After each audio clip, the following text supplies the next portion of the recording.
So we're happy to have here in Bonn Ruth Manorama and Sima Samar. Both of them have a very long track record on working in the so-called civil society. Both of them have established NGOs in very, very complex socio-economic and political situations. Ruth Manorama was awarded the Alternative Nobel Prize for her commitment over decades to achieving equality for Dalit women, building effective and committed women's organization in India, and working for their rights at national and international levels. So this was the basic reason why she got the prize. She is the founder of the Women's Voice, which is an NGO, relatively big NGO in India. She established the National Federation of Dalit Women. She is president of the National Alliance of Women, and she has exposed the whole situation and the problems related to the situation of Dalit women in India to an international audience. So without her, the problematic situation in India of women would not be on the general worldwide agenda. Not that much, or maybe not at all. So we also welcome Sima Samar from Afghanistan, who got the Alternative Nobel Prize just last year. She's one of the newest laureates, so to say. And she got the prize for her long-standing and courageous dedication to human rights, especially the rights of women, in one of the most complex and dangerous situations in the world.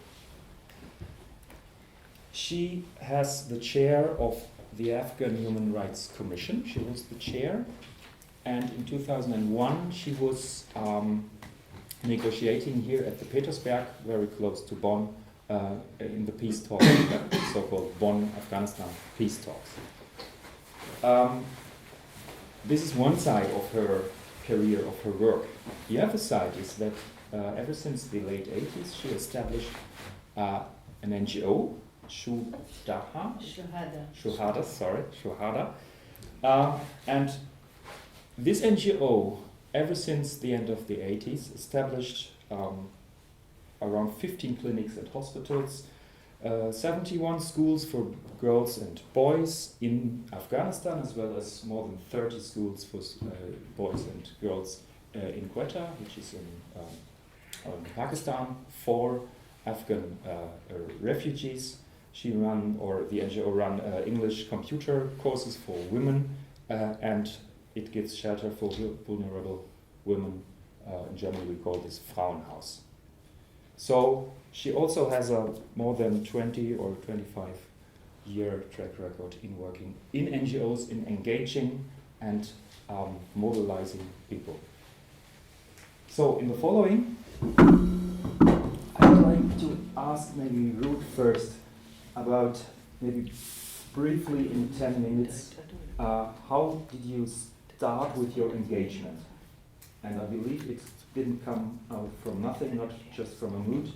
So what were the concrete situation, or what was the concrete situation in which you decided to do something, to work for something or against something? Good evening to everyone, and I'm happy that the Right Livelihood College has invited me for this meet, and of course awarding the Alternative Nobel Prize. In fact, in India, I'm the 11th person who got this award. Until I never knew about this award. Means that it has been given to very famous people in India, but it is not known at all.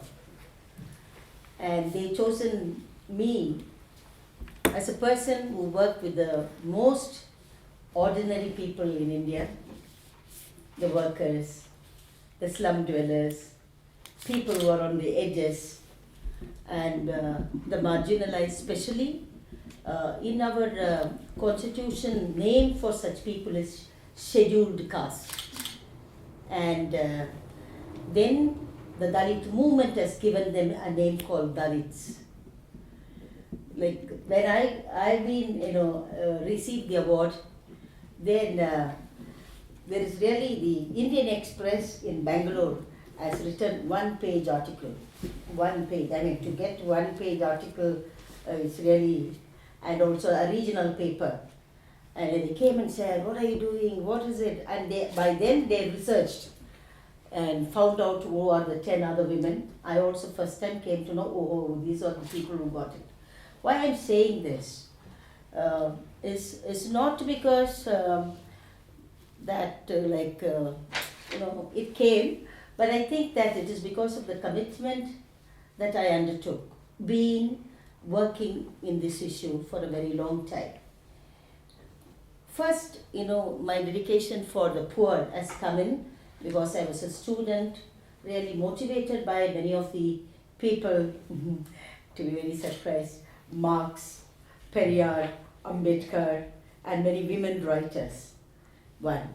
On the other side, the family of mine also quite involved in a very, not in a very professional way, not in a means of a consultant or researchers or anybody. My mother was an ordinary teacher, my father was working in a postal department, but they are very committed, in the place that they lived, with the poor and the marginalized. And my father always took the issues of land issues, housing right issue. My house was one which everybody in that neighborhood would come and ask us opinions about various things. So from the beginning I've been quite involved. As a student I've been involved also later years in social justice issues. When our country was going through emergency in 1975, we were all young people and students and motivated so much that our country must keep up the democracy. And the Indian democracy always told that the biggest democracy in the world. So when there was an emergency, we thought that I think we must stick on to the constitution. And very surprisingly in India, the constitution of India is headed by a Dalit, an untouchable.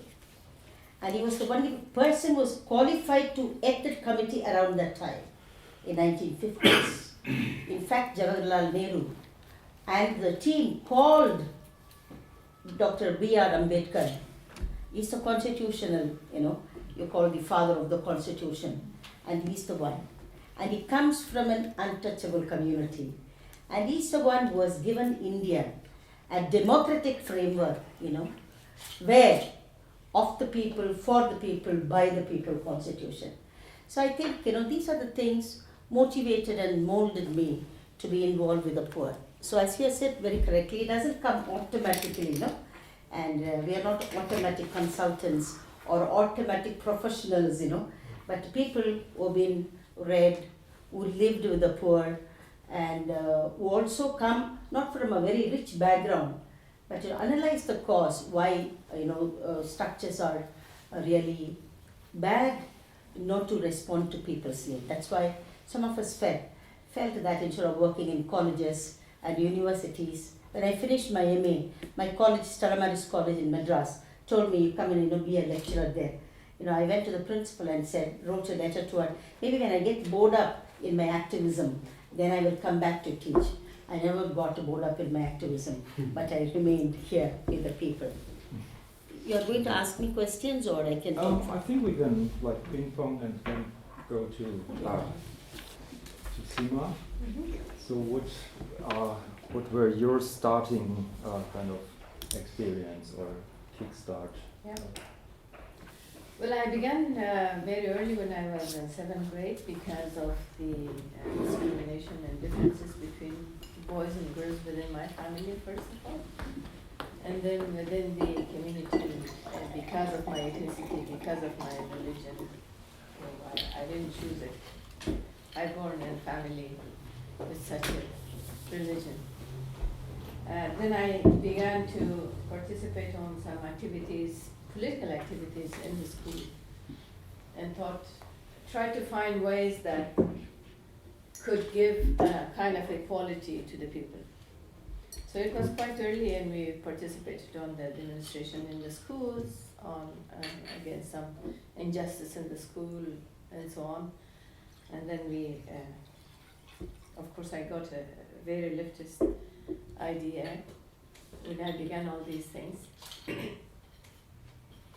Then when I graduated from school, wanted to continue my education, and my father didn't allow me to go to a university because he was thinking that I'm a girl. But my two elder brothers before me, one of them already was in Russia for higher education, the other one was in the Kabul University, but I was not allowed, so I had to marry in order to go to university.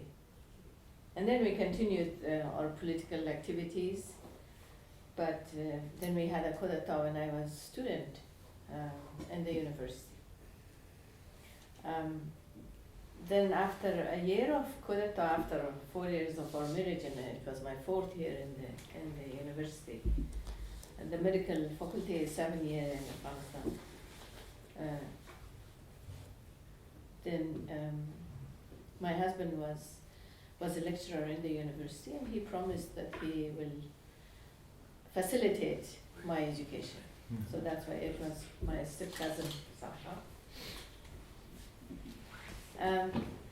Then he was taken by the government on that time. Not only him, but his 3 brothers, 4 brothers from one family, a lot of other relatives, cousins and uncles. His uncle, who was 93-year-old, he was senator, he was taken, all of them disappeared. Then of course I was involved in the political activities, we were involved on the demonstration in the university and so on. Then as soon as I finished my medicine, I worked in a hospital in Kabul for 4 months. Then I moved to the area which was free, which was not under control of the government on that time, just to continue the struggle against the Russian invasion in Afghanistan. So I went there, I went to our village only with a stethoscope and a BP cuff and a current medical book. After a 4 months experience in the hospital working as a doctor. So I went there with nothing else. And it was quite difficult actually. When the patients were coming, I was running to see the sign and symptoms in one book that I had, and then trying to see if there's a possibility of medicine. So I was really stayed over there with the people, treating the wounded patients and of course doing whatever I could because there were no facilities. And there was MSF in that area, but the MSF had to move from one place to another, from one mountain to another mountain, because when the information was reached to the government, they were bombing, so they were moving from one place. So sometimes I was going to them to ask if they give me some gas, and some plaster, simply some disposable syringes. I mean, disposable syringe was not very common at that time in 82. So I stayed there for 3 years, and I was watching that a woman simply is dying because of retention of placenta or missed abortion, and things like that. Appendicitis could kill someone because there were no facilities. And there was a German woman who was working on leprosy, Dr. Fau. She has a big hospital in Karachi. She was coming to collect the leprosy patients sometimes. I mean, usually when she was coming, then she was seeing me. So then I had a son, which we didn't have a possibility of school, and I personally caught whooping cough. Whooping cough is a kind of a coughing which doesn't exist in your country anymore, but it does exist in Afghanistan. So I got that myself, and I thought that I caught tuberculosis, so there was no possibilities. I went to this MSF doctor. He said, well, I don't think we can advise you anything. Why don't you go to Pakistan for an X-ray? And then I moved to Pakistan. Then I stayed in Pakistan because there was no school for my son. So I began my work in Pakistan in a Christian hospital, which is in 85, it was 100 years old, built during British time or India, Pakistan when they were together. So I didn't have a certificate or diploma of my medicine. So I went to this, the head of NGO, Inter-Church Aid they were calling. They had a branch in this Christian hospital for women. And he asked me if I can prove that I'm a doctor. And I said, I don't have the diploma, but I bought it from Peshawar in 300 rupees. And I give the name of the hotel where I bought. He said, then you're not a doctor? I said, well, I'm a doctor, but I can, if you can test me, I can. So he took me to the director of the hospital, and then he said that she claimed that she's a doctor, that she doesn't have a diploma. She has a diploma which she bought in Peshawar. And he said, I said, well, I'm a doctor. He said, where were you? And I said that where I was, and I said that Dr. Fa knows me, and the MSF people knows me. They were sending some patients to this Christian hospital. Staying over there, I was traveling for hours on donkey or on feet and reaching somewhere to reach a patient. Then before I arrived, the patient was died, so it was quite difficult. I don't forget one night that we traveled by car, and then they took me by horse, but of course it was night and it was dark, so one person was running with the light in front of the horse, and I was riding a horse. We arrived after, it was around 2 in the morning, and then the patient already died. So that was really difficult for me to go and spend 7 hours on the way, and then at the end you reach the person is not there anymore. So then in Pakistan I began the work in this Christian hospital.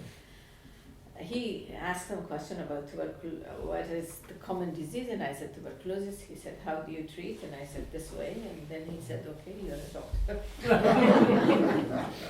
And I said that I will work here if you really teach me surgery.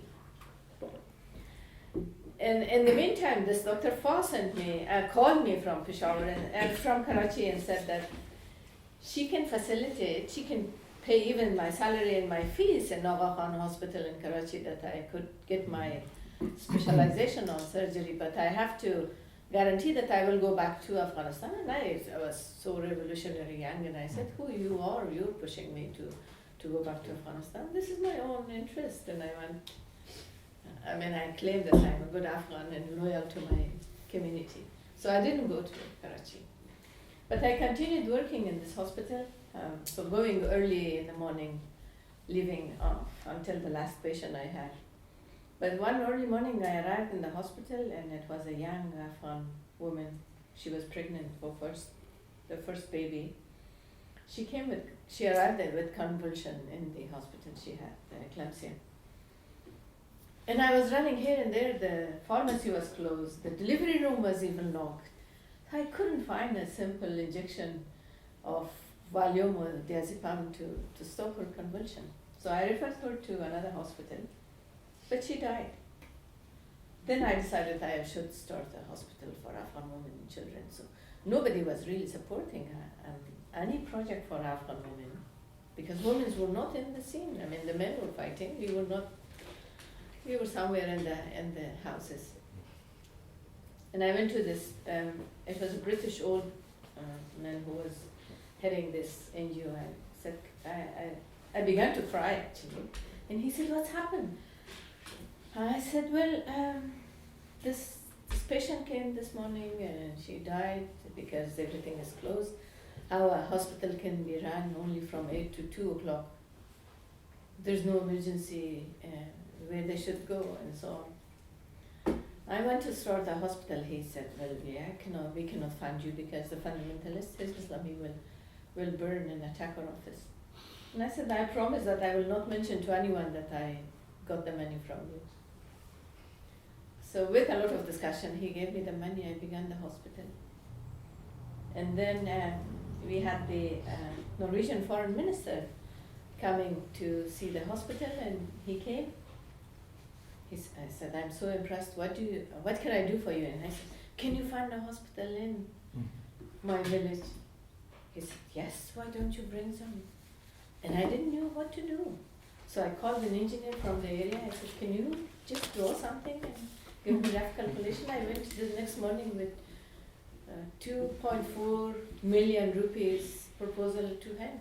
And he said, okay, go ahead and began. So that's why I started the hospital construction in Afghanistan. But it was only the part, no NGO mentality. Then I began some schools. And the name NGO maybe came 20 years later? No, I began the hospital in 87. Yeah. In 89, when the Russian left Afghanistan, then they tried to coordinate the money for Afghanistan. Still, it's not done. But they put Sadruddin Agha Khan as a head of Operation Salam program in Afghanistan. Then they promoted NGO. But even they did not recognize my work because I was a woman. You've talked about it very briefly at the end, about one thing which is very important, but is often under the radar of the overall discussion, which is money. And so how did you both manage to financially sustain your work over decades and upscale your work in dimensions which are really unbelievable? So I just quote that your NGO in 22 years have, or 3.3 million people have benefited in 22 years from the different activities of your NGO. Of course, long time, different activities, but 3.3 million people is a lot. And I would say 99% of all civil society organizations are much, much smaller.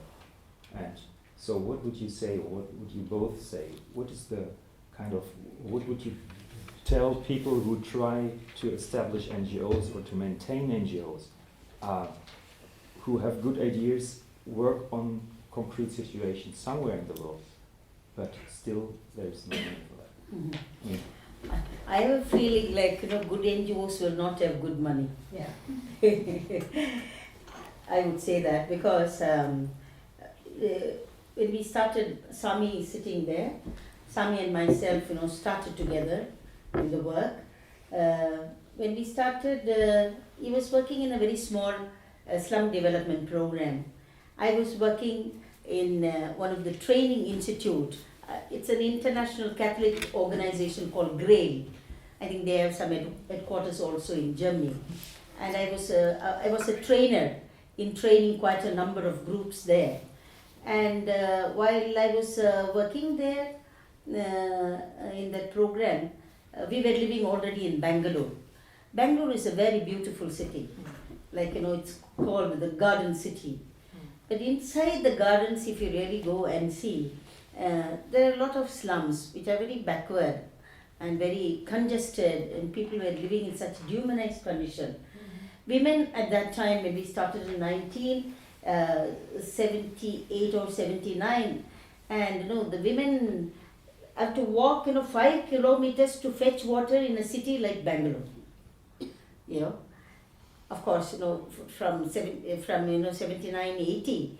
Now, the city is called the Shining City and India's Shining City and all that, Bangalore. I mean, Bangalore, if you really see, a lot of big buildings like Bonn, everywhere, good roads and things like that coming. We are the IT capital, all that. But these, say about 30 years ago, it was in a bad condition where you have a lot of slums. I never imagined, I lived in Chennai and moved to Bangalore. I thought, Bangalore situation would be very good. But I found, women are saying there's no water, there is no, when we, sometimes they come to the meetings and tell us later whether our slums where we are living it's still existing or somebody has demolished it, and they were always had fear. They always tell us, now we have to go back soon because madam, we do not know, somebody came from Bangalore City Corporation and told us our houses will get demolished. That kind of an insecurity people were living. Of course, like the poor were working as construction labor, domestic labor. There was no such organizations were existing for them. There was no social security. There was no legislation, nothing. People were living like, and it was such a bad situation. In that situation, also women have been treated very badly, The leadership of, the slums settlements will be always with the political parties. Their dons would be, sitting here and controlling people.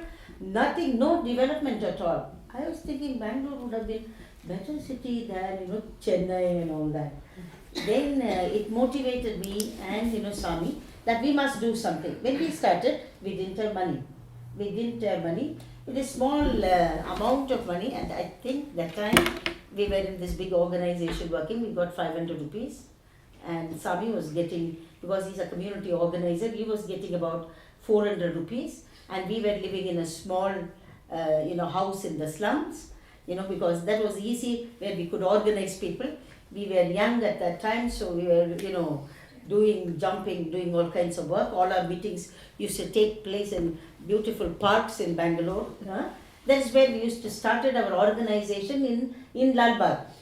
And while I had my first daughter 80, I was pregnant. I never even know that I'm pregnant. I used to jump and sit in tempos, and I had to go through 2 abortions. Doctor told me, if you're very serious, you don't jump from this small tempo. I said, I'm serious to have a baby, yes. But that kind of a thing. We didn't have money. When we started our work, and then we met people, some people from Germany, in fact, the Bread for the World, said, oh, you look very interesting, and your work sounds nice. We will do the work. We were a small group. We were. The money that they've given us is not at all sufficient for all. It's more a political work, organize people, educating people, and those kind of work. People were not used to it. Even the state government doesn't like it. Like if you go and ask, please give some water, please, please, they may give after many years. So in a sense, while we are building the organization, the money was very little. But by seeing our interest, and if we think that we wanted to build big buildings, she wanted an hospital, of course, Sima, because you cannot always treat outside, you have to have a buildings. For even today, we don't have a buildings. We are still in places where we are. But what I'm saying is the interest and the commitment and the vision, what we wanted to for people, it is so important. Like we said that the slum dwellers who are building the cities, evictions were taking place in the Bangalore city. Sami and myself went, on behalf of the organization to the High Court. Nobody even wanted to look at our petitions in the court. And then we had to move to Supreme Court in 1981. 85 we have to go to the Supreme Court against the state. The first petitioner, first respondent is our Chief Minister. Who would like it, no? Like we took him and said that the people who live in the slums are the builders of the city. They are the ones who build even the legislative assemblies that you are sitting on. We put up, statistics, what they've contributed to Bangalore, and we have said that the poor in the city needs a fair dealing, fair and just dealing, fair, just, share. It was really a big fight, going to the Supreme Court. Of course, it enlarged, and we also, motivated a lot of young people. And then, even now, the work that we are doing, the money that we wanted is not, we are not getting that much of money. But the kind of thing that we have created, a slum land would cost crores of rupees. An acre of land in Bangalore, I'm not talking in your European terms, 1 crore, how much Peter would tell. Yeah, like crores and crores of worth of property. People are sitting in a land where there is a lot of crores of money. And the kind of, what Sami had worked out along with us, social security system. You have, for all the construction labor in the country, we have programs, by the state giving, what are the kind of social security that needed.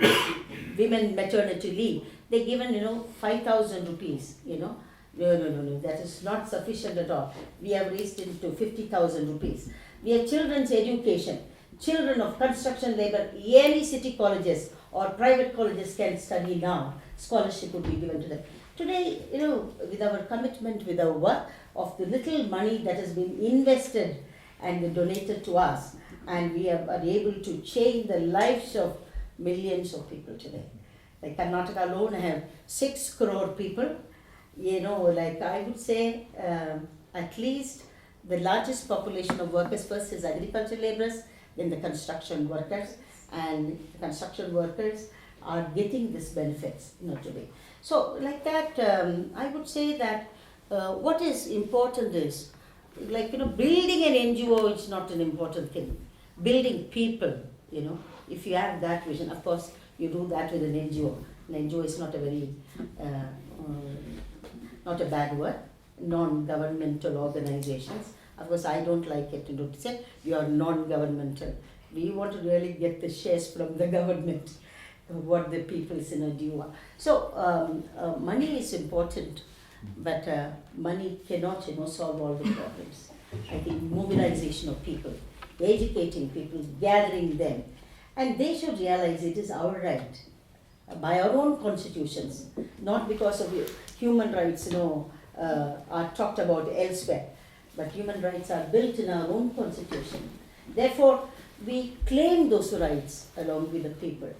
So in a sense, if you have money, like you build organizations and you do things, that much easier. Building people is much difficult. And we have done that, we are able to sustain it. And then as we grow big and big and big, I think very little by little, by ratio, money is also increased for the work we do. But I think that in my life, I have seen building peoples and their organization is much more rewarding when you can achieve much better instead of one individual negotiating, and it's not possible. I think I would say that the vision is very important. What you want to build up, NGOs for, what you wanted to do this work to give dignity for people, this work to make them self-reliant. This, would really, make them to claim their rights, what is due in our own constitutions. So that's how, when I did the work, I always said that I didn't do alone. I did it along with a lot of people, members of our organization, Women's Voice. And that gives them an identity that they are not belonging, that they are not ordinary individual workers or women or anything. They belong to an organization. The state administration little bit shakes, not fully, little bit shake, and they do the things for them. So it sounds like it is about creating an avalanche of ideas and people, that starts small, and then after 30 years it might become a movement or might impact on 3.3 million people. So, what would you say? What are your experiences concerning the financial sustainability or the challenges or problems or maybe solutions for that? I think what I began when I went to that area, I began my own clinic, and I was charging 20 Afghanis. We had female doctors who were charging 50 Afghani, and I was charging only 20 Afghani. They were always teasing me that, what are you doing? And because I was so revolutionary, I was saying I can live, we have land in that area and so on. But I have to say that it was not easy at all. When I got the first installment for this hospital and I began in Quetta, then it was really, we had 300 patients, 350 patients per day, And it's really encouraged the donors to fund us. I mean, of course, everything was very clear and transparent. Then I decided to start the school. So I knew a man from Oxfam. I called him in Islamabad. I said, I want to start a school. Can you help me? He said, yeah, why don't you send me a rough calculation? So I made a rough calculation and sent to him. And it was very small amount of money, less than $1,000 to establish a school, but with the plastic mat on the floor, not really a chair. Then it was the Iranian who began a school for Afghan refugees. They were giving uniform, they were giving books, and they were free transportation and free even food to them. And I said, how could I compete? So I had another friend who came to the area when I was in '82. Two women from Norway who came. They are the one who began the Norwegian Afghan Committee. So I contacted them. I said, can you give me a little bit of money for chairs for the school? They gave me the money for the chair, and then we really began the competition with this Iranian school, which was providing everything. But then the American began to make a curriculum for the schools, the whole 80s nobody funded school. Later on they began some schools, the Swedish committee, the Norwegian Afghan committee, and some of them. But they focused only on primary school. And I was fighting that primary school is not enough. With primary education, we only give them the possibility to be a shepherd who could read the newspaper. Not more than that, so why we should not go ahead. And I began then with the school, then I began the literacy course for elderly girls who were not able to go to school, and I wrote the book myself. It was full of health education. So I went to the UNESCO. I said, can you print this book, because we didn't have a photocopy machine and all those things. And he said, leave it here, we are not supporting any religious agenda or religious subject. And I said, there's no religion in it, it's only health education. So at the end of the book, it was, the 2-3 page was talking about contraception. So next week when I went, he said, oh, you're talking about contraception, the Hizb Islami will burn our office. And I said, well, we are not going to do that. And I said, don't print that 3 last page, or don't put your logo. I said, of course we should put our logo on the book. They didn't even copied that book for me, for literacy. So the overall, and then of course Hizb Islami was behind me, because I was talking outside and the Pakistani police really harassed me. I had to go to Pakistani special branch every week to show that I'm there. And when I was going to the hospital, I was taking 3 big different scarves with different color, because in the morning I was wearing white, and the 2 o'clock or 3 o'clock when I was coming back home, I was wearing another color. If I was going to some other meeting or somewhere, then the 3rd color, because of the security. It was really bad. Then of course my family was very much against me, and they were saying that I should go to the US. My brother was there. It was really a difficult time. And I insist, no, I want to be on my own. And it was my brother and my father. They were saying that I have 3 options. Either I should remarry, or go to the US. The 3rd will be, and they want to kill me. It's a honor killing, because I'm doing all these things, and Hizb Islami behind me. And of course they were afraid that if I'm kidnapped by Hizb Islami, then what will happen? Well, everything. But I resist against all of those, and continued. But it was very difficult to get funding, because particularly for health and education, they were saying it is development program. It is not emergency, and Afghanistan was always an emergency. And still we are in emergency. So, thank you. I think we could open the floor for questions, comments from your side, and I I think there will be many questions, and we have, I think, half an hour for that. Maybe also relating to what you have said this afternoon in another panel somewhere else. Yes, please. Hi, my name is Benjamin. I've worked for the Youth Future Project, which is the youth organization in the education for sustainable development. And what I'm interested in is how did, when you, both of you, when you received the Right Livelihood Award, how did this change your way of working? So was it a big, in German we have got this word Rückenwind, so gave it a big push for your work and your struggle in India and Afghanistan? What changed when you got this international well-known award? Except that you would be invited to some sessions like here. No, like I told you in the beginning, the Right to Livelihood Award is not, not known in public in India. When I received it, like people come to know about it.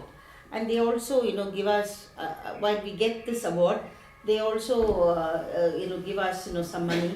And then, all the people we were 3 people at my time, and we shared that money.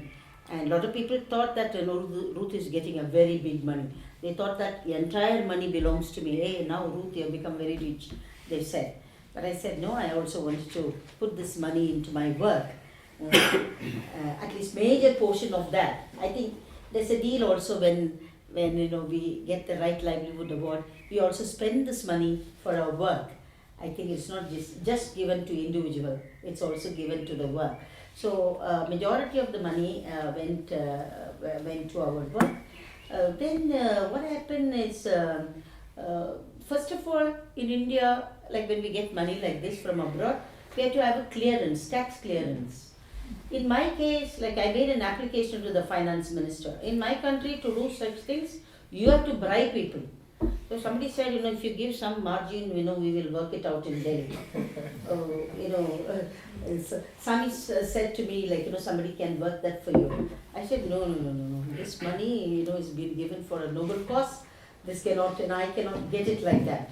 In fact, I got it after a year. But what I done was, I wrote to the finance minister and then wrote a letter. At the same time, at the same year, I was called to the World Economic Forum.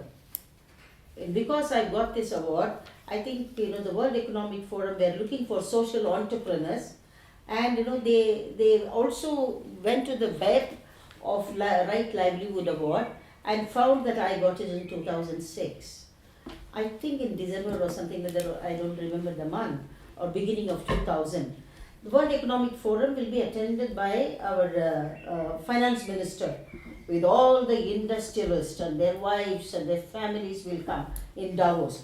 I first said, no, I would not go to such meetings, how can I fit into that industrialist meeting? They are, stinking rich in my country. They are much richer than any other rich people in the world. Billionaires. And I didn't even want to go, But anyway, those people pestered me that I should come for the meeting and talk about the caste discrimination and all that. I said I will go for the meeting. So anyway, finance minister was there. I made my application. Finance minister, Mr. Chidambaram, some Indians are here, so they will know. So I talked to him. Sir, I got this award. Yes, I know about it. What do you want me to do? I said, you must, tax exempt, one. Secondly, I said, I told, you must recognize this award in our, in our Indian, the finance, whatever the list. He said, yes, I will do that. So today, Nobel Prize is not recognized in India officially. Right Livelihood Award is recognized. Yeah? So I sent the paper immediately to the Right Livelihood Foundation, and then said that any Indian from now, everybody will get exemption one, number one. Secondly, it's a recognized award. So to that much. Then everybody knew about it. Like I've been invited by the universities all over the country. I would have spoken in 300 meetings. Somebody told me you should have recorded all the things. A lot of people invited me, and then I talked and all that. Secondly, I also motivated a lot of younger people, to various colleges throughout Karnataka. I live in Karnataka. Bangalore city is based in Karnataka state. Inspired a lot of young people, universities. By seeing that, the Bangalore University called me and gave me in 2007, I think, January, they gave me a doctorate of, what is it called, of letters. So I called my friend, hey, what does it mean, I told him, is it worth, getting it? I think I don't do any work, but, somebody is giving a doctorate. Doctorate means, in India, PhD means, it's respected. I have done these, common people's work. And, this was given. Of course, I got an earlier one. I wanted to always do a research and, go attend to PhD, but never at time. Whenever I went to examination, there would be some emergency, must run. So I didn't do that. I wanted to do one time theology, I couldn't do that. One time I wanted to do law, furthering, it wasn't possible at all. So I stopped with post-graduation. So these university gave an award. So today, more than me enjoying all my people, by saying our leader is a right livelihood award, these guys would not know what. What? And they say, sir, alternate Nobel Prize. They will say, Paryaya Nobel Prize anta helodu Kannadalli. So then there are two Kannadigas here. So, oh, what? Alternate Nobel Prize we all know, alternate Nobel Prize. So by saying that, our leader has got that award, do you know how respected she is? So all that, all the IAS officers would call me, give me a bouquet of flowers, and then they stand up and salute me. I mean, these are all symbols in India. Then they have real respect for women, that's a different question. A lot of violence, a lot of all this kind of things goes on. They respect. I think I appreciate that, and in all the meetings it will be referred and all that. To that extent, people recognize. What they recognize after this international award. What was very important is, very recently I went to a meeting where our women minister for women and child, and there's a big audience of people. I was sitting in the first row, I was also speaker in that meeting. I was quite critical about the meeting because they called a number of Dalit activists, women activists in the country. That's also, I pestered them. India never had a meeting on Dalit women. What is wrong with you people? And do you think that we are on the edges, we are on the margins? I said, we are a constitutional category in this country. You must make recommendation because CERA committee has asked you to give this, you see. They've said lot of recommendation to the Ministry of Women and Child, especially related to the Dalit women. What are you doing about this? She herself a Dalit woman, our Minister for Women and Child. I said, you must have some. I told her, don't you feel ashamed that the women of the marginalized people in this country are suffering because there is no enough of food, no nutrition, their proper education is not there, they are violated every day, human right violation, not because she is a woman, but she is also belong to the Dalit community. But Dalit community is a very good word. She is a scheduled caste woman. They are known by various names. Harijan is the one Gandhi, Mahatma Gandhi name given to us. We rejected this. We said no, we wouldn't be called like Negroes. We would be called blacks. Same thing we said. We will not be called untouchables. Can you believe that nobody can touch me? If they touches me, I will pollute, I believe. These are the kind of theories the man is created in order to perpetuate on one side caste hierarchy, on the other side is also patriarchy. Patriarchy and caste hierarchy is the same kind of an hierarchy where you cannot treat another human being equal to you. Lesser, equal every child. I said these are all, the theory that we have in India, that, a particular caste people, Brahmins, came from the mouth, look at this theory, you're all researchers, Please do a research on this. Some people came from the mouth, some people came from the bhuja, that is arms, some people came from your thighs, some people came from the feet. The Dalits, the untouchable, they are the only persons scientifically, biologically came from where the child has to come. This is believed even today. So treating another human person unequally is justified by this religion. To start with the Hindu religion. This is an inequality. Dr. B.R. Ambedkar was said that caste is created in order to maintain this inequality. Another person called Narendra Jadhav recently has written a piece. He says, in India, the best scam, is the caste system. Because he has worked in the Reserve Bank of India, later he went to the World Bank. Now he has come to the planning division, working on especially the marginalized group. He says a properly organized, a scam in this country is the caste system. And he called caste is class, class is caste. He has equated with that. Marxist, tells us the world is divided by only, class divisions. Dr. Ambedkar said, in India, the higher class is the higher caste. He equated class with the caste. Anyway, the caste discrimination is one of the biggest scam in our country, and it's so unscientific and so unconstitutional. So we have every right to oppose such nonsense. It's very unscientific. But in our country, all the best mind coming from best mind, so-called best mind. So they think that they are the one can do only bloody brain work. All the others have to do the manual work. So they assign job. Even today, 700,000, more than 700,000 people are made to work and manually scavenge the toilets in India. Somebody in the morning talked about the sanitation and water, Mr. Saravanan. Mr. Saravanan was talking about why the city doesn't have a proper water and all that. Because he doesn't know the reason, I don't know why. He did not mention about the manual scavenging in Ahmedabad done by women of the Dalit communities. He did not say that. I think if I'm a teacher, I would say that that's a minus mark. But anyway, yes, he's a teacher, professor.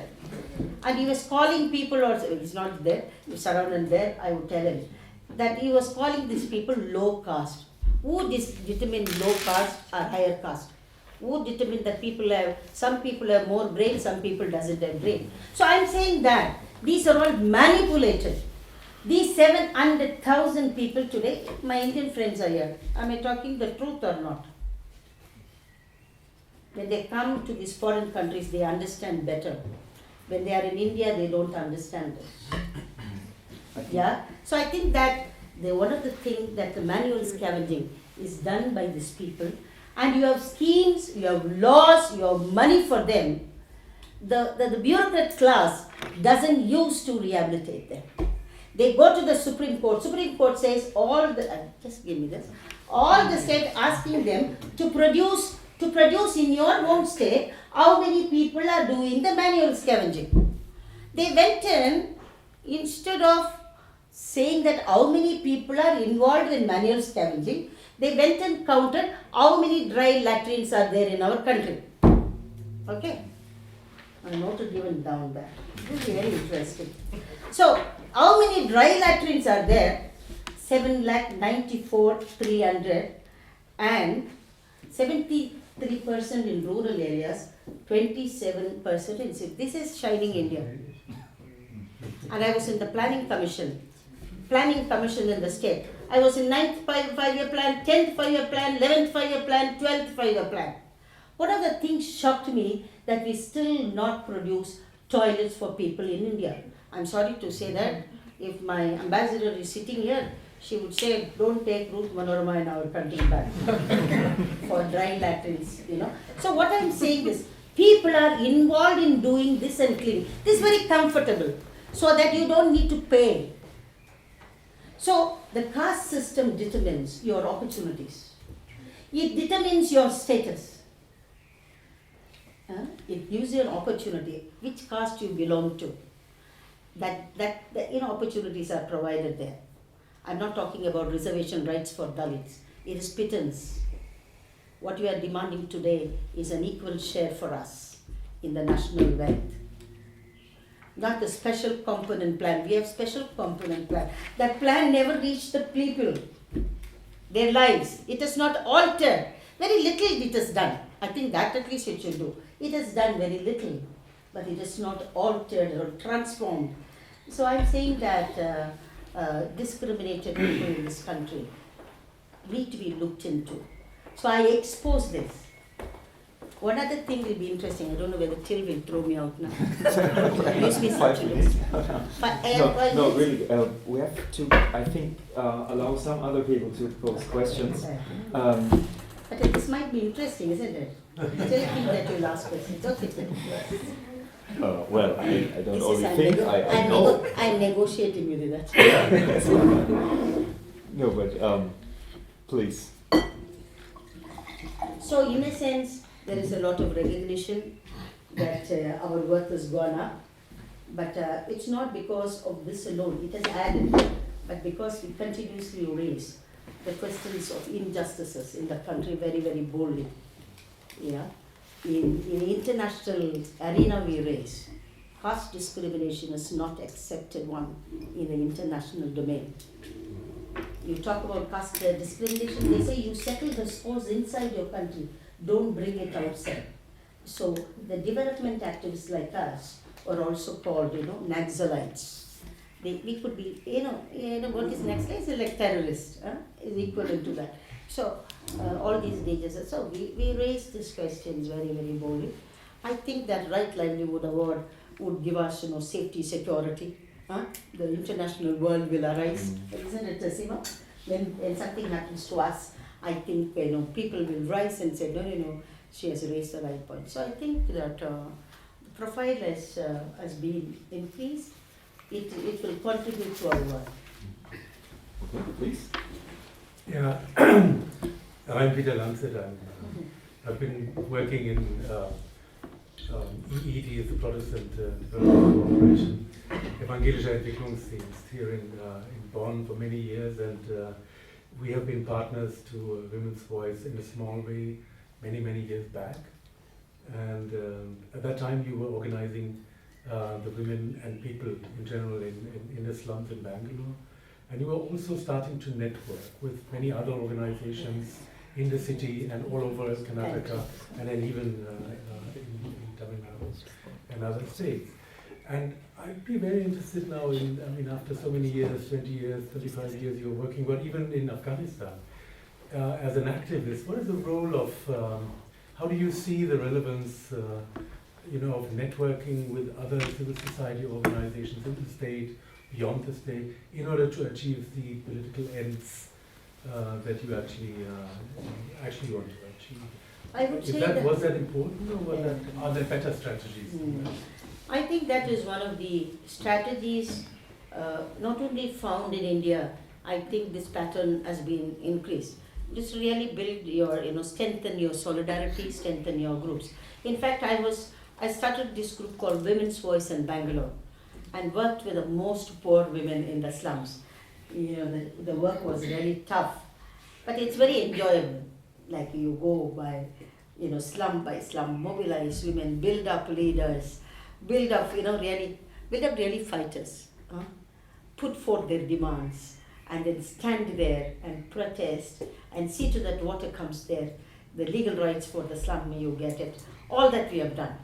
In fact, in Bangalore even today, the Women's Voices group is there. We have 130 units in Bangalore itself, and it's also spread. Then we organized the Domestic Workers Union. The first union in India which is registered under trade union was my union, Domestic Workers Union. And we have also built up the Slum Dwellers Federation. And many such things. Like if you see my profile, building organization was really my passion and my group passion. We have done that because we have seen how mobilization for people, mobilization of people really resulting in changes, resulting in locally, state-wise, at a district-wise, state-wise, and that. We were really benefited out of, even our own groups are networked. That's the first thing. Women's Voice is one group in one slum. It's not one women's organization. But you have many, many hundred groups of women are there. If there is any issue, a woman has been raped, women will be there within, you give them a call. Now they all have mobiles. Like, mobiles on contact, easily people will come. Yeah. So that networking was really useful. Women's Voice itself, a network of various, community-based groups, women. So you have leaders there and they come together. Same pattern that has emerged, especially for women in India, that I brought all the grassroots level groups during the Beijing conference in 1995 into a bigger fold, that all grassroots level organization, we have 27 states been brought together. One of the young girl who is sitting there, her name is Bibi. Maybe, her name is Baby. Her mother is the general secretary from the Northeast. She saw my name, came running, maybe this is the Ruth Manorama. So, and Northeast, South India, we have built this, organization mainly based on, whatever our government of India agreed to the global agenda of Beijing conference. We still monitor what government does, what it doesn't do. And we also submitted the CEDAW report to the Convention on Elimination of, CEDAW is a convention to eliminate all forms of discrimination against women. The National Alliance coordinates the alternate report. Government gives the report to the CEDAW committee. We prepare the alternate report and, tell the CEDAW committee. So the networking has been done and it is growing. And I would say that, if I would have had more money, we would have covered many districts in many states. But at least in 27 states, our name is there, and in some places we work intensely. Some places we work on issues. But very recently, violence against women was one of the issues sweeping through the country. And the National Alliance of Women is one national organization. We have party organizations. IDWA they're called, it's belonged to the Communist Party. You have 7 big organizations based in Delhi.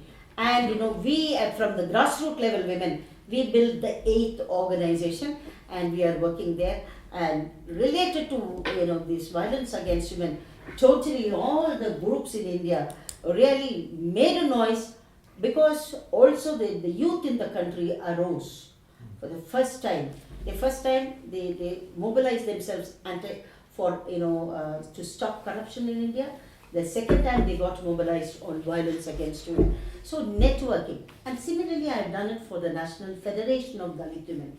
Dalit women's voices are so margin. Other women are educated, they are able to mobilize, all women can come together. But the marginalized women, I felt that they need much, somebody who is weak, somebody is vulnerable. They are not weak by themselves. They are such stronger women like me. Okay? So what I'm saying, they've been made vulnerable. They've been made dispossessed. They've been, an exploited group. So we have mobilized to them. Today, National Federation of Dalit Women is another organization. I was sitting in one meeting and I was raising my hands. Mr. Manmohan Singh is the head of that meeting. So in front of me, there was a board. It's called Dalit Feminist Ruth Manorama. So, Prime Minister must have thought my name is Dalit Feminist Ruth Manorama. It was one line like that. In that meeting, Sonia Gandhi was there. Many chief ministers were there.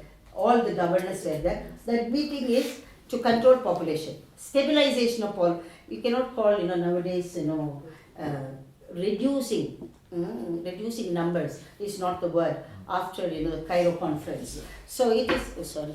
So let's sum it up. Yeah. So the National Federation, so the Manmohan Singh, the Prime Minister of India, is saying that now please, Yeah. he's telling that man next to him, please allow Dalit feminist Ruth Manorama to speak. So he said, now the secretary says, Dalit feminist Ruth Manorama would speak.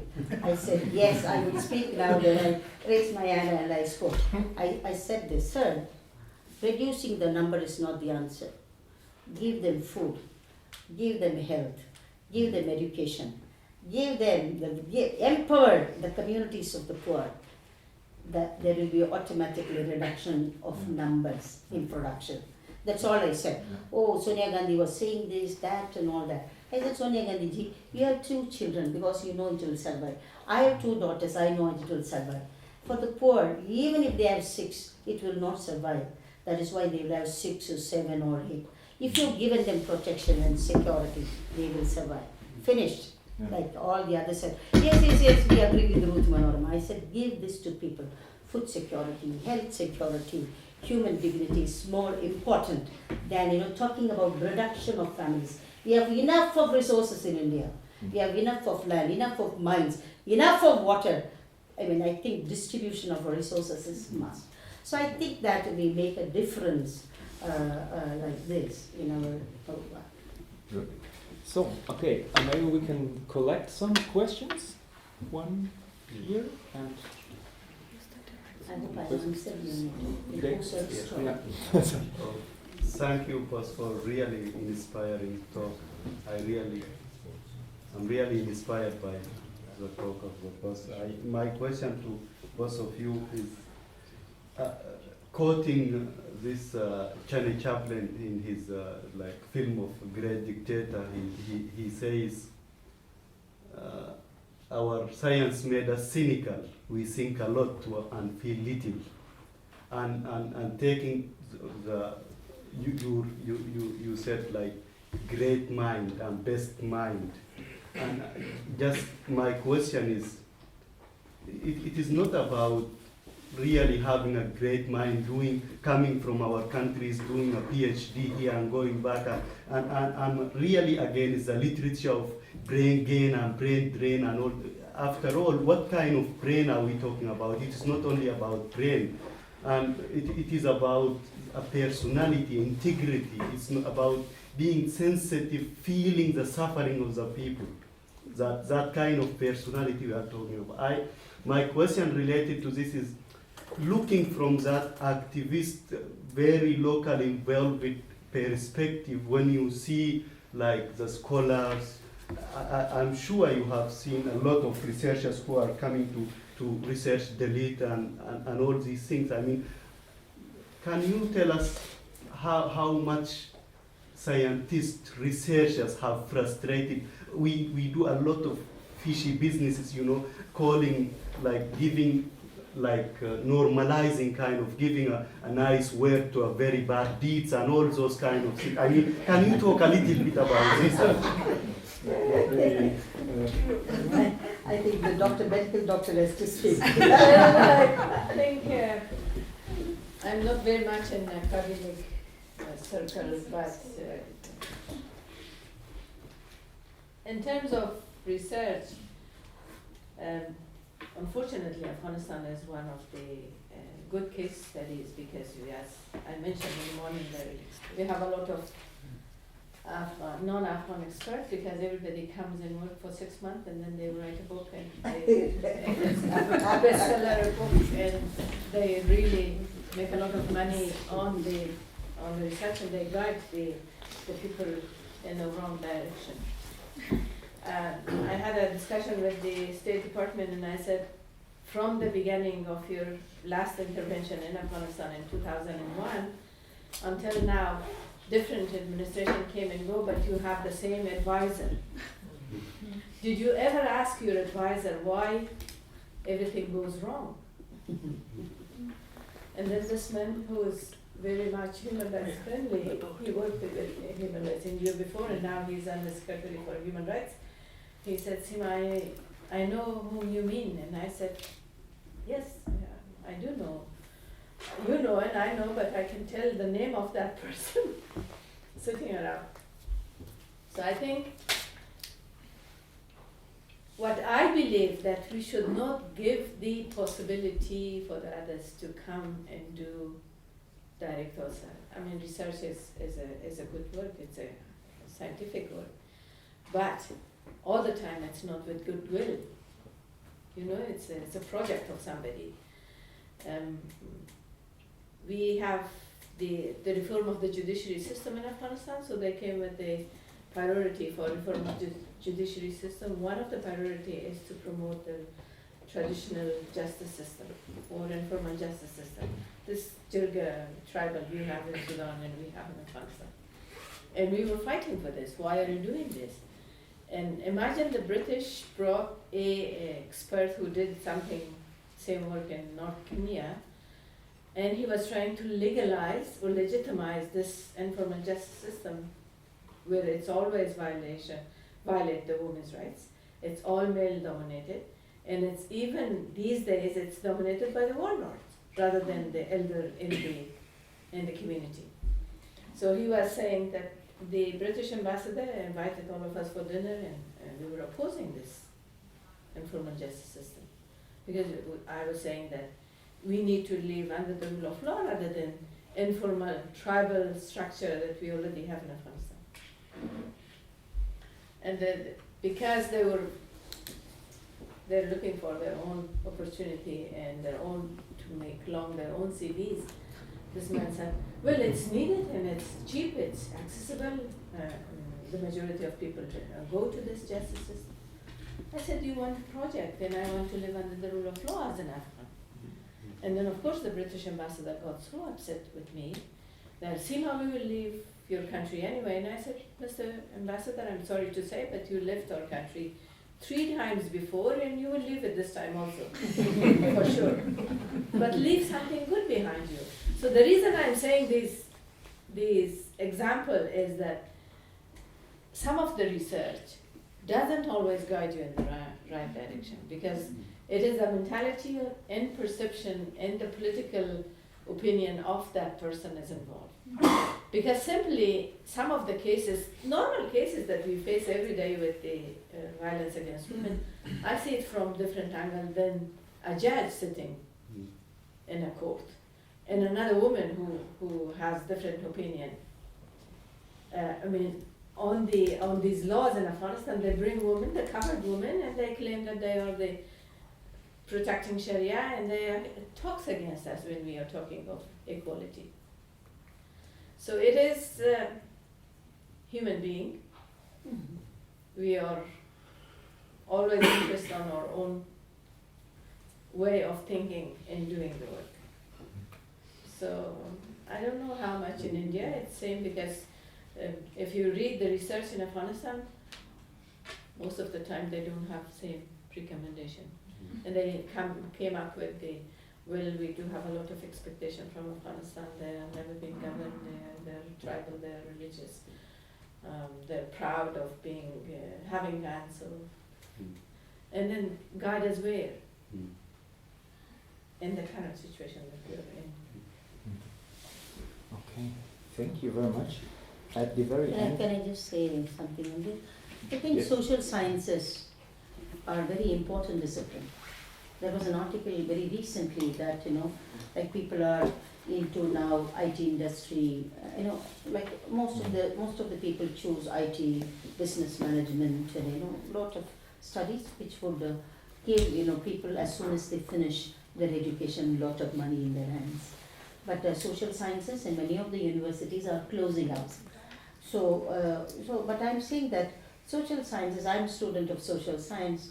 I did my social work for my master's degree, and research is one of the paper, and I used to like research in statistics very much. I should say that. I think, in the hands of the true social scientist, it's a tool. Your research is a tool in your hands. You are going to mold it.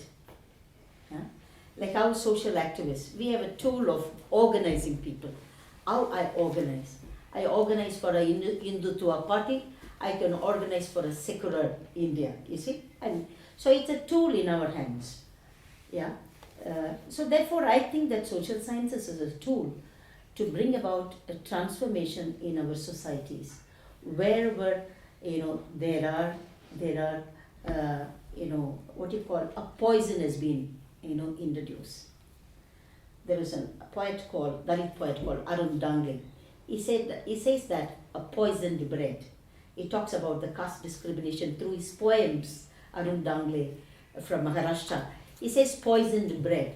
I think whatever has been poisoned in our society, social scientists are there to inject it out and say this is a wrong blood, and I think this is poisonous. This is not good for the country. I think that this is what the truth people, true scientists will do that. But what you were saying that it cannot be neutral in a society like us, in the market economy, what products has to be produced, and you would say that is the best, that is the best, that will give you this, that will give you this. Even on, reducing bodies, so many tins are there these days. Too many slim machines are there. This will make you that. So much advertisement, you see. I'm talking about. So nothing is neutral today. But I think that as social scientists are there to find out what are the social problems in our countries, what are the root causes for that, and expose. Yeah? And expose. Like, you have many authors and writers, social scientists like Amartya Sen. I'm just quoting. People may have a problem with him, but I'm saying that how he is exposed, about poverty, about, the hunger in our country. I think that your theses, your, presentation of your findings must change the world. You need to reinvent the world in Marxist terms. Yeah, I think I have a lot of hope in scientists to bring about the truth. What the market economy has done to the people in India, how the dams have been built in order to take away the livelihood of our people, we must expose. Sudan. Yeah, it is Sudan, and even the Northeast. What she is doing, the Northeast, in a small countries like that, for electoral power, the entire country's livelihood has been eaten up. So I think that we must really bring about the truth through our research. Then we must see to that our policies, pro-policies for the poor, pro-policies for the country, the sovereignty of the nations has to be kept. I think you can contribute. Something I talk, people will say, Ruth Manorama is talking very emotionally, you see, but your science is not emotional. It is objective. Therefore, I think what you must do, and to simplify your findings and give it to people who are fighting on the road, and your theses, and write memorandums and tell the government, you give it to us, your points, 5 points, 10 points. We will use it in mobilization of people. There should be a link between researchers and activists and then policy makers. Can you imagine that? Then we can bring about a change. I think you should not take it very easily. What you are doing research for obtaining PhDs. There are so many PhDs. They did not reinvent the world. They did not change the world. I am seeing that people in the right livelihood college and your center changes the entire world through your work. I think then you are contributing. Whether you receive Right Livelihood Award or not, whether you get Nobel Prize or not, but you have a satisfaction. As a scientist, I have contributed to this. Right?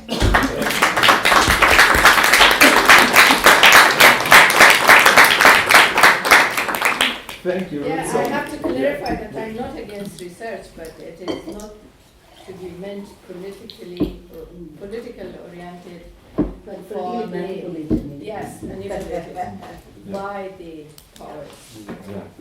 But I think this was a very nice link at the end from practice to research, which are many of us doing, especially social science research, of course. Thank you very much. At the very end, I would like to draw your attention to pass the word to Dr. Juliane Kronen, who is with us today. And she is a board member of the Right Livelihood Award Foundation in Stockholm. No, that's fine. You just stay there. Yeah, thank you very much on behalf of the foundation. First of all, Dr. Stellmacher for organizing this spring campus again at the Right Livelihood College. For two of our outstanding, wonderful, lovable female powerhouse laureates. I think getting an idea what you're doing in 1 hour, I think that's expanding the art of the possible. That's not, so this is just the start. You can follow what our laureates are doing on the website. There are, I think both of you are frequently somewhere active and can be followed. What has become very visible, and allow me to give you an outlook and talk for a couple of minutes about the award and the purpose of the award. Let's start in history. 33 years ago, Jakob von Uexküll inherited some money and went to the Nobel Committee in Stockholm and said, you know, there are many issues around this planet we have to resolve. I would like to donate the money to create another Nobel Prize for sustainability, human rights, and environmental issues. And they said, thank you very much. Alfred Nobel defined the line of Nobel Prizes, which isn't true because the one for economics was added later. Sorry, good idea, but we're not going to change it. So I said, okay, I start my own foundation. And ever from the beginning, he has been looking for people who really bring about practical solutions for the problems of this planet. I think we have some very, very practical laureates sitting here. And, you know, there are many people on this planet who have great ideas how to change the world. They have the formula how to find world peace and food security, everything in one formula. But actually they're not really changing anything. And there are a lot of people who are doing incredible things, but they're not questioning the rules of the game. And I think both of you are wonderful representatives where we look in the jury for people who combine both. Really, I mean, have incredible impact, scalable impact, and really challenge the roots of the game. And having Dalit feminist Ruth Manorama facing her as the Prime Minister of India, I wouldn't like to switch sides with them. As for the foundation, we have a website. I think it's rightlivelihood.org. It's very easy to find. We brought some brochures, both in English. I have some in German with me, if you prefer that. For those of you who live in Germany or know how to read German, Eckhard von Hirschhausen. He's a medical doctor as well, but he has specialized in the field of humor and mirroring how we complain about life. And he says, actually, there's a lot of happiness. And we're very proud that in his latest book, he says, Germany is happier than we are thinking. And under the locations of happiness, Stockholm, with the Right Livelihood Award Foundation, is listed there. So we're very proud of this guy understanding that what those people are doing is incredible in moving us forward. Thank you very much for coming. Thank you very much also to the city of Bonn for having and supporting us frequently. Thank you also very much to the Deutsche Akademische Austauschdienst. I'm very happy to pay part of my taxes to institutions like that. And hope to see more laureates on panels in the fall. I think that would be the fourth seminar then. Okay, thank you very much.